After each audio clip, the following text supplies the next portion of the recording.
How's it going, Rolling Hill 6th grade HVA? We're going to get started on one of the two passages for reading on Tuesday, December 8th.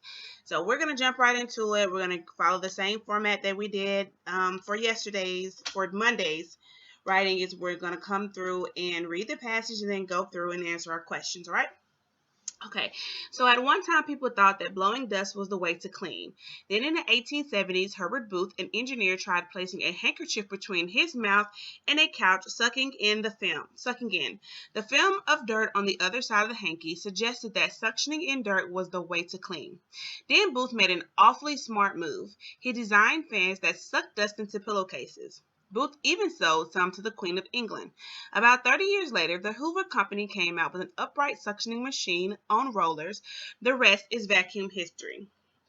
So, pretty much our entire passage is talking about how vacuums were created, how they started, the idea behind them, and what was the reason that they actually decided to try to make the vacuums instead. In the past, they would just kind of blow dust around, and when you do that, you're not really cleaning, you're just moving dust from one area to the next. And so Herbert Booth decided that there has to be a better way to do this, and he came up with an idea to suction in the dirt into a pillowcase.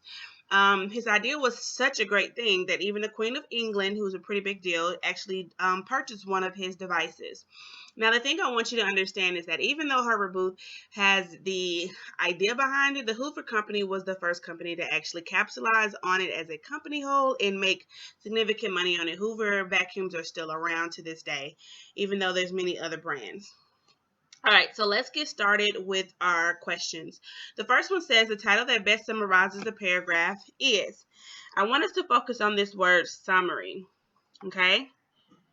Summarizes. When we think about summary, we're going to kind of do exactly what Ms. Hurd just did. She actually gave you a quick synopsis of what the paragraph is about. And that is exactly what a summary is. It tells you what the paragraph, I'm going to put passage, okay? What the passage is about.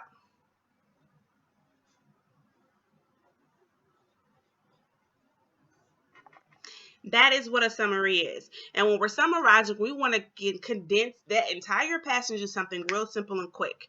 So our answer choices are the first, vacuum cleaners. B is blowing in the dust. C is how the Queen cleaned. And D, what Hoover did. Now, once again, when we're asking these questions, our goal is to go back and look at our passage and determine, does the answer support it from the text from the passage? There's one thing I can automatically eliminate, okay? How the Queen cleaned. Now, even though they talked about the Queen of England purchasing a vacuum, that is not what the entire paragraph is about. And remember, a summary condenses the entire passage. So that was one piece of it, but it wasn't the whole idea of the passage, okay? And then one more thing that we can actually eliminate is, it's kind of tricky here when we get there, but I'm going to go ahead and eliminate blowing in the dust. And the reason I'm going to say blowing in the dust is because we're talking about kind of sucking in the dust and actually what the machine did, not just what the dust is doing, okay? So that's one reason why I can eliminate that option as well. And that leaves us with the verse, vacuum, and what Hoover did.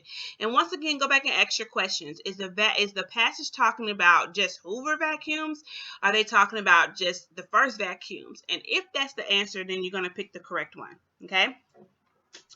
All right, let's move up, and we're going to talk about fact and opinion. So we mentioned fact and opinion on Monday's passage. Remember, fact is truth. I'm going to write that out first. Fact equals truth. Okay? And opinion equals thoughts. I'm going to slide over because I'm about to be off screen if I don't. Okay? Fact equals truth and can be supported by text. Opinion equals thoughts. Alrighty? And we talked about for Monday's passage that sometimes opinion has these adjectives. And remember, those adjectives describe nouns and give it a little bit more fluff. A lot of times opinion have adjectives written in the sentences. So we kind of have an idea that those are opinions. We're going to answer just the first one. We're not going to talk about all of them, okay? It says the rest is vacuum cleaner history. Now, this one is a little tricky because it doesn't really give us a lot of factual support behind it, but it's actually one person's thought. Do we all agree that this is the rest of vacuum cleaner history? Is there more things about the history of vacuums that could be out there? 100%. So therefore, this is going to be an opinion. So remember, opinions represent an idea or a thought. And so I put the O there. I'm not going to write out opinion all the way, okay? Number 3 says, which word best reflects the writer's point of view? Now, when we're talking about point of view, we're talking about the tone and how the writer was writing it. So we're talking about what he was thinking when he was writing it. So the authors or the writers thought or feeling. Okay. What was the author thinking or feeling as he was writing this? Was he thinking about rejection? Was he thinking about impatience? Was he thinking that this was an approving, like he was approving what happened? Was he rejecting what was happening? Was he impatient with the idea behind the vacuum? Okay, and one thing that we can actually completely rule out is impatient. Nothing in this passage represents that he was impatient with how the vacuum cleaner was invented. Okay. And last, from this paragraph, you can conclude. Now, we're just drawing the conclusions. We look at information that we personally know, and we couple that with with the facts from the story. So when I draw a conclusion, I'm making an educated guess based on what I've read. Okay. The Queen of England liked to vacuum. The Herbert Booth slept with dirty pillowcases. The Hoover Company was successful, or blowing dust was a good way to clean. Automatically, we can rule out one. Okay, the whole purpose of the vacuum was to suck in dust. So we can conclude that blowing dust was not a good way to clean, and I can mark out D as my answer choice. Okay, so now I'm going to look at the rest of them. Can I conclude that the Queen of England liked to vacuum, that Herbert Hoover slept with dirty pillowcases, the Hoover Company was successful? And I want you to go back and look at your passage and try to determine which one makes the most sense based on what you read. All right?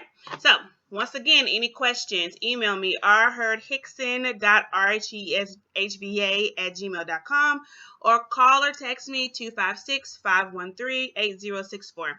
All right, guys, that's all for this passage.